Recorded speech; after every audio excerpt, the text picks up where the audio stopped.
the conjugal life or sex.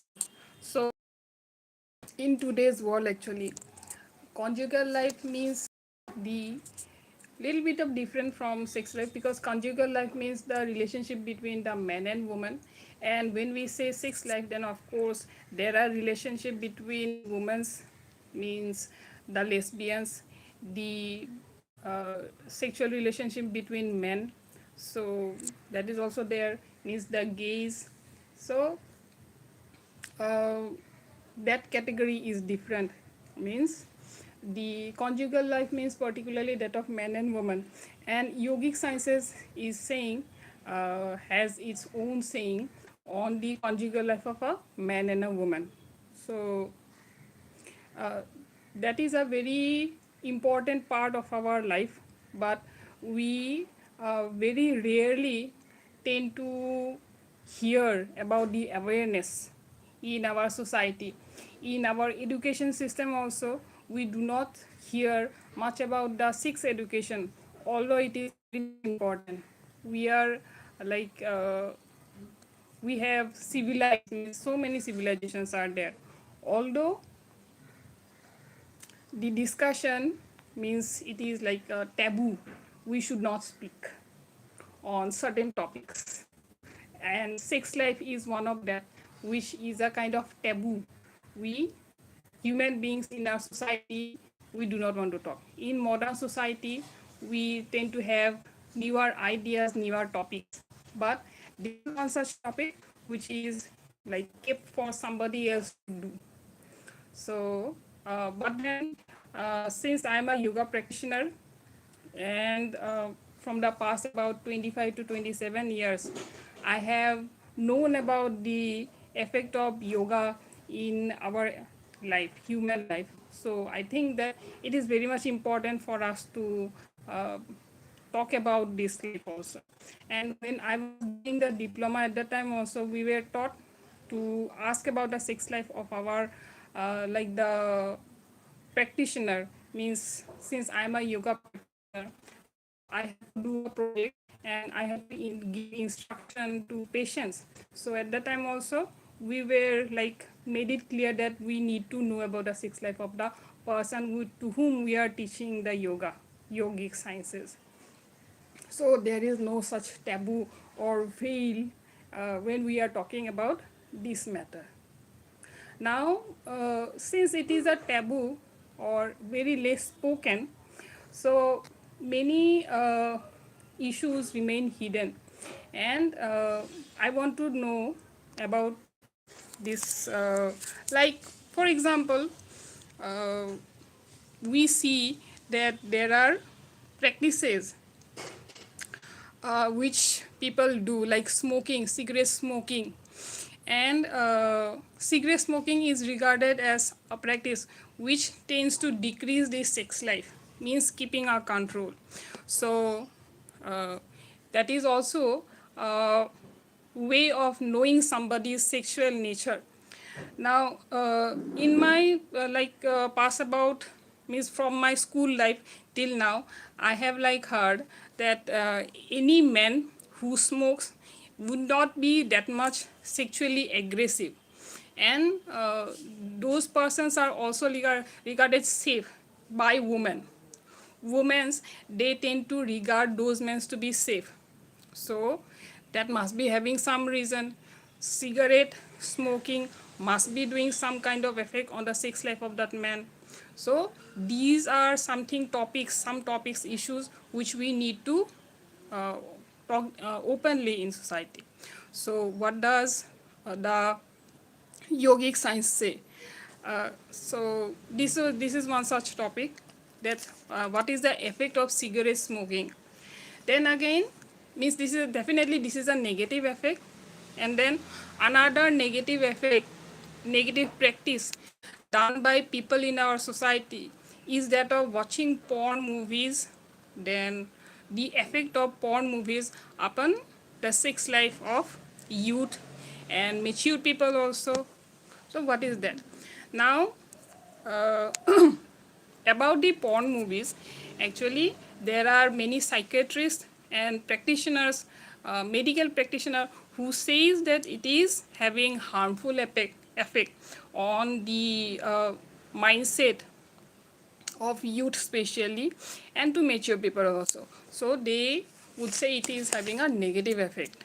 And similarly, in case of cigarette smoking also, it is not so, it is not at all having actually a good effect, positive effect on the health of a human being. And that is how it is like a restriction to smoke in public places.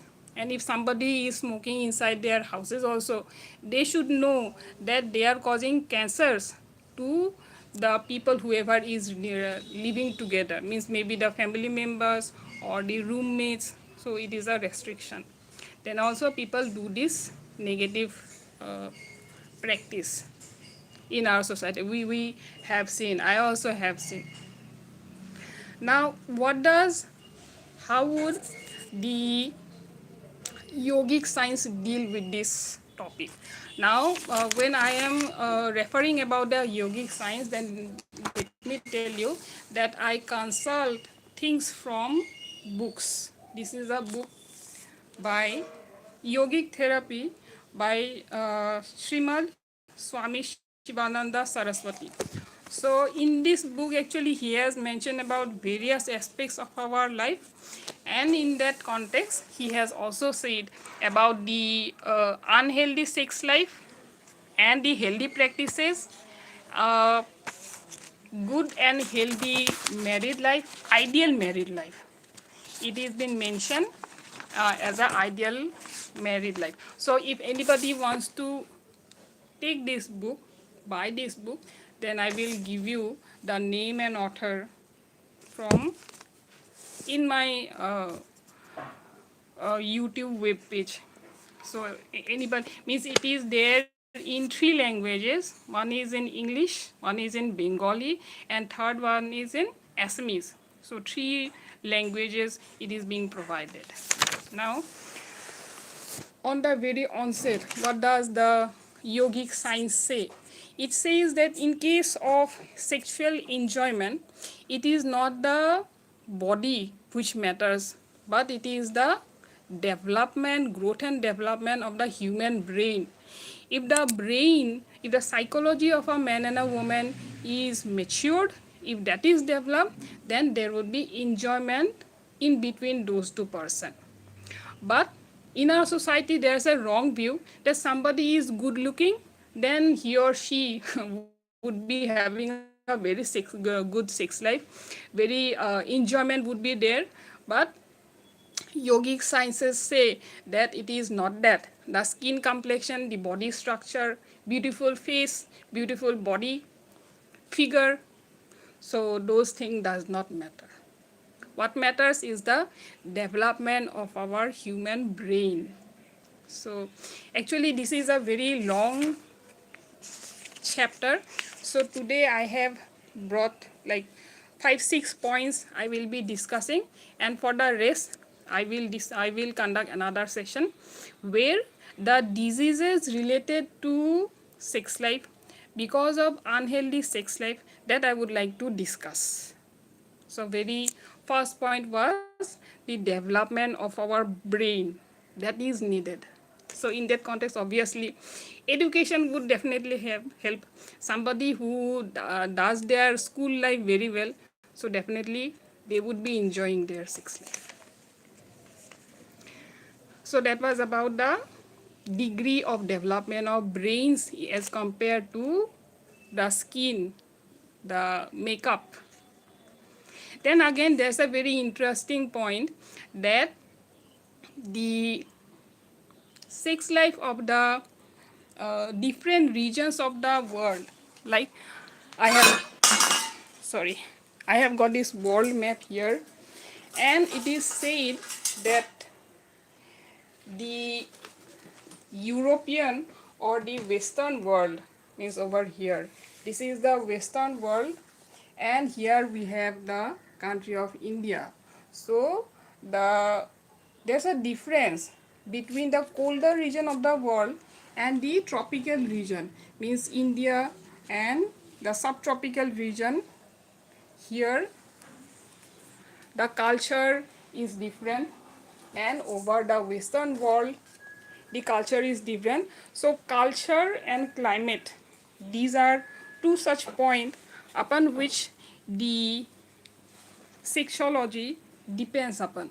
So if people in India tend to follow the sexology of Western world, then they would be in a deprivation from enjoyment. If they try to wear like their clothes, their motivation of sex life, lust, their food, so over here we would be, means the Indian person would be suffering. Of course that is good for the Western world, there it is good, but over here if somebody is living in India, in this culture, in this tropical climate, then that person would be mistaken.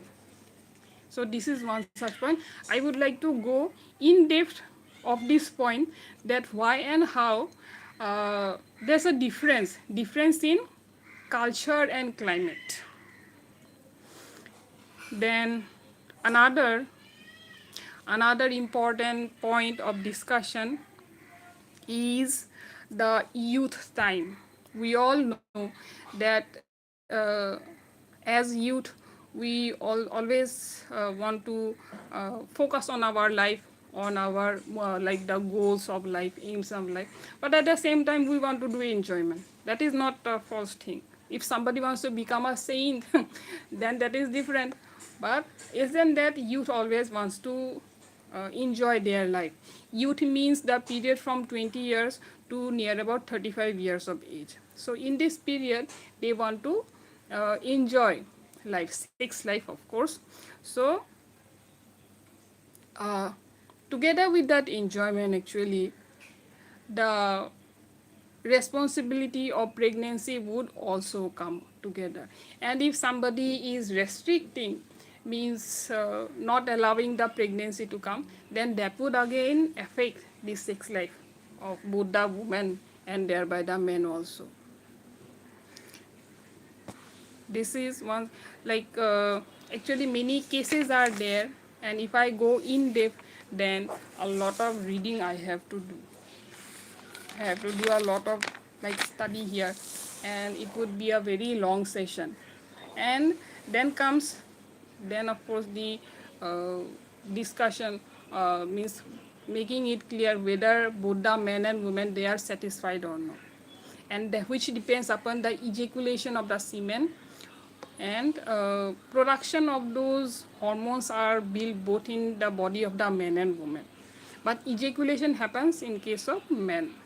So the point of uh, having like retention of the ejaculation, that is a factor, that is the main reason for the satisfaction of the men and satisfaction of the woman. Now since this is a yogic science, so the ancient Indian saint, those philosophers, they have actually given positive and regards the respects the life of a woman more than that of a man. And this book also gives importance to the life of like the mental life and the physical life of the woman, means, and regarding sex life, actually the blame is put more towards the man. It is the mistake of the man. So this philosophy is like that only. And the like the process, means how these because many a times we find that crimes also happen, rape also happen, because of these issues being not openly discussed between the husband and wife also, and in like the outside the house, schools and colleges also, we do not discuss. Even till today, like 75 years have gone from the independence of this country, then also we would not discuss, we would restrict this topic. So sex education is definitely a part, it should be a part of the school education, just like biology. The reproductive system of men and women are given in diagram like that, I think little bit of sex education is also required at a school level, because uh, then the boys and girls, young boys and girls, they would restrict themselves from doing mistakes in life. So these much topics only I could collect. Means this book is quite big. If I read from this book, then it would be boring. Let me like complete the whole chapter. There are 2 chapters, and I will come with more such interesting points. If you all have any queries, okay, nobody has given any messages by now. Thank you for listening to me.